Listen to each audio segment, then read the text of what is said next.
ദൈവനാമത്തിന് മഹത്വം. ഈ നല്ല പ്രഭാതത്തിൽ ദൈവാത്മാവിൽ ദൈവവചനം നമ്മളോട് ഇങ്ങനെ ഇടപെടുകയാണ്. എബ്രായ ലേഖനം 10-ാം അധ്യായം അതിന്റെ 38-ഉം 39-ഉം വാക്യം. എന്നാൽ എന്റെ നീതിമാൻ വിശ്വാസത്താൽ ജീവിക്കും. പിന്മാറുന്നു എങ്കിൽ എന്റെ ഉള്ളത്തിന് അവനിൽ പ്രസാദമില്ല. നാമോ നാശത്തിലേക്ക് പിന്മാറുന്നവരുടെ കൂട്ടത്തിലല്ല, വിശ്വസിച്ച് ജീവരക്ഷ പ്രാപിക്കുന്നവരുടെ കൂട്ടത്തിലത്രേ ആകുന്നു.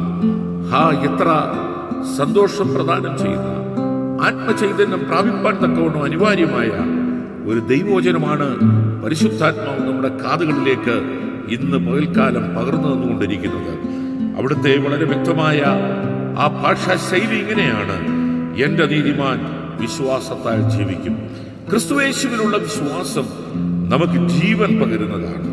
ആ ജീവൻ നമ്മിൽ തുടിക്കുന്നുവെങ്കിൽ ആ ജീവനിലൂടെ നമുക്ക് ദൈവത്തോട് അടുക്കുവാനും ദൈവീക പ്രവർത്തികളിലൂടെ ഈ ലോകത്തിൽ നമുക്ക് വലിയ അത്ഭുതങ്ങൾ ദൈവഹിതപ്രകാരം കാണുവാനും അനുഭവിപ്പാനും ഇടയായിത്തീരും.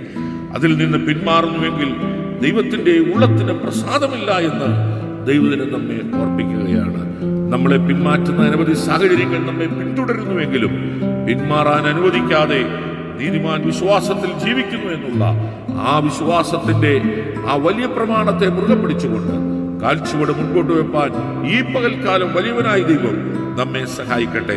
നാശത്തിലേക്ക് പിന്മാറുന്നവരുടെ കൂട്ടത്തിലല്ല, വിശ്വസിച്ച് ജീവരക്ഷ പ്രാപിക്കുന്നവരുടെ കൂട്ടത്തിൽ നാം ഓരോരുത്തരും കാണപ്പെടട്ടെ.